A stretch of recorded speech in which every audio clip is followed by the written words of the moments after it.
आइए देखते हैं, बैठचंद मजा आएगा। ये सुनो जी, मुझे 5,000 रुपये दीजिए। क्यों भाग्यवान, आज अचानक तुम्हें 5,000 रुपये की जरूरत क्यों पड़ गई? क्यों जी, आपको पता नहीं है क्या, राखी आ गई है। तो इसमें कौन सी बड़ी बात है, राखी तो हर साल आती है। हे भगवान, कैसा पति मिला है मुझे। आपकी अकल घास चरने गई है क्या? नहीं। मैं मायके जा रही हूँ राखी का त्योहार मनाने, इसलिए मुझे 5,000 रुपये चाहिए। अरे भाग्यवान, तू 5,000 रुपये ले जाकर क्या करेगी? ये ले 1,000 रुपये और चली जा। 1,000 रुपये से क्या होगा जी? मेरे 5 भाई हैं। अच्छा। और पांचों भाइयों को राखी बांधने के बाद कम से कम 500 रुपये तो हर भाई को देने ही पड़ेंगे, इसलिए मुझे 5,000 रुपये दीजिए। अरे बहू, तू एक काम करना, सभी भाइयों को राखी बांधकर 10-10 रुपये पकड़ा देना। अगर तू 500 रुपये भी दे देगी तो भी वो तुझे सोने की चुनरी नहीं उड़ा देंगे। नहीं माँ जी, 500 ना सही, कम से कम 100 रुपये तो हर भाई को देने ही पड़ेंगे। और फिर 5 भाइयों के 5-5 बच्चे, मतलब 25 और 5 30, यानी कि 3,000 रुपये हो गए। इसलिए मुझे इनसे बोलकर 3,000 रुपये दिलवाइए। देख मेघा, मेरे पास मात्र 1,000 रुपये है, तू इनको ले जा और इन्हीं से काम चला लेना।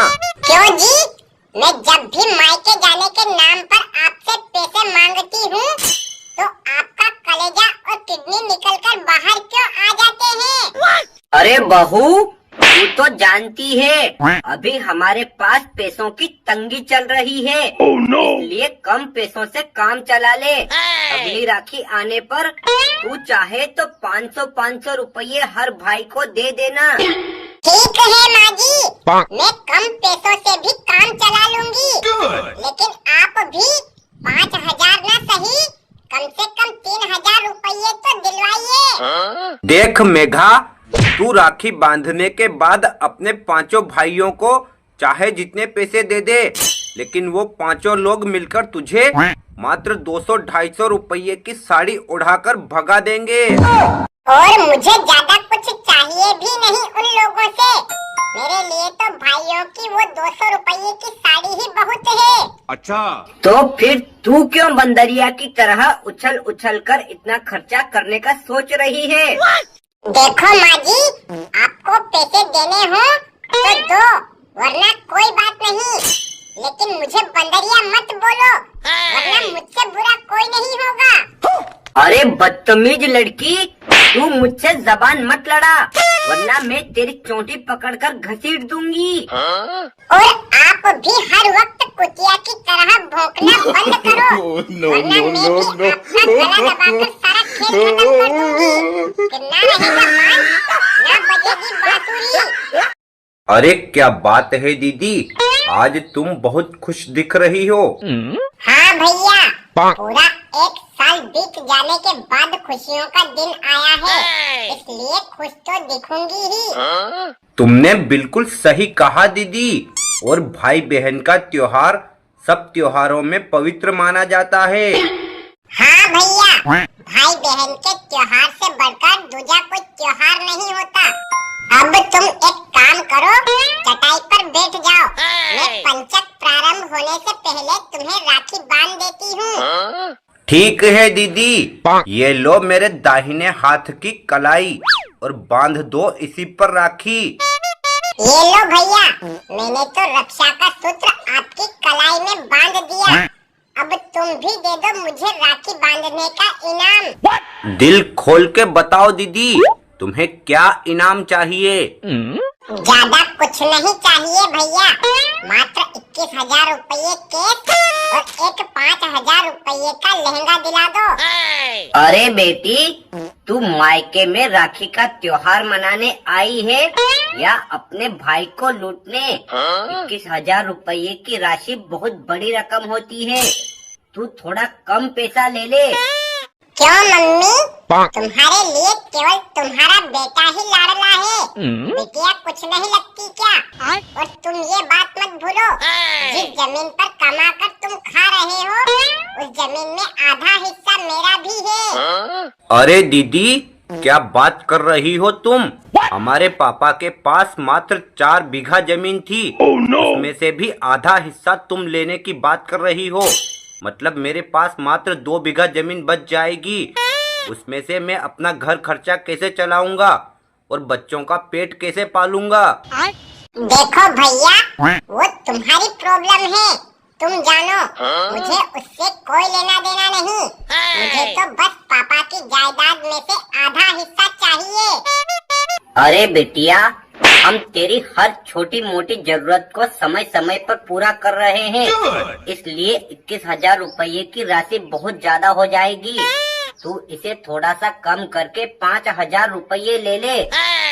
मैंने 21,000 रुपये का बोल दिया है ना, अब उससे 21 पैसे भी कम नहीं लूंगी। तुम्हें देना हो तो दे दो, वरना मैं अभी कोर्ट में जाकर केस फाइल कर देती हूँ। देखो दीदी, हमारे यहाँ कोई पैसों का पेड़ नहीं लगा हुआ है। जो तुम जितना बोलोगी उतना दे देंगे। तुम्हें 5,000 रुपये लेने हो तो ले लो, वरना अभी के अभी मेरी चौखट से बाहर निकल जाओ। कोई बात नहीं, मत दो। मैं भी अभी जा रही हूँ थाने में, और तुम दोनों माँ बेटे के नाम की FIR करके तुम लोगों से जेल की चक्कियाँ पिसवाऊंगी। भाभी, ओ भाभी, मेरे पति परमेश्वर का फोन आ चुका है, इसलिए अब मैं अपने ससुराल जा रही हूँ। ठीक है अंजलि, तुम बस में बैठकर चली जाओ और अपने ससुराल पहुँचते ही कॉल करना।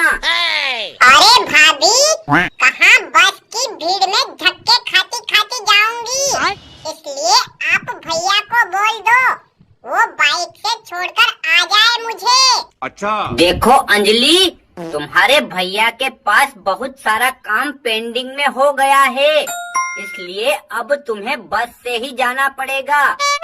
लोग सच ही कहते हैं भाभी कि माँ बाप के मरने के बाद खुद का मायका भी पराया हो जाता है। नहीं। खुद के भैया भौजाई भी गेरों जैसा सलूक करने लगते हैं। अरे अंजलि, हमने तुम्हारी हर ख्वाहिश पूरी की है, फिर तुम हमारे बारे में ऐसा क्यों बोल रही हो?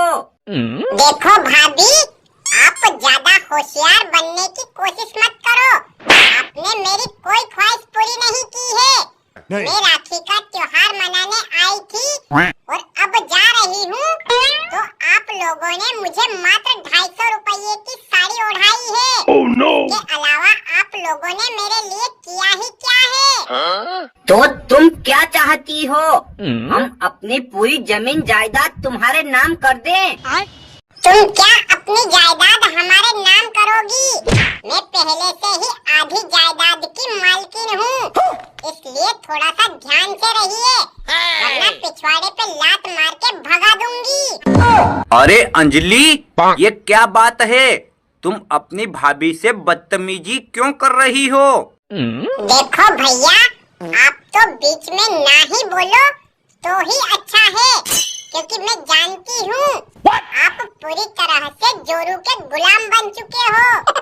अरे अंजलि, तुम मेरे पति से जरा सा तमीज से बात करो, वरना मैं तुम्हारी जबान खींच लूंगी। देखो भाभी, आप मुझसे ज्यादा बहस मत करो, वरना मैं भी ईंट मार के आपका सिर फोड़ दूंगी। और तुम भी मुझे कम मत समझो, मैं भी पहलवान की बेटी हूँ।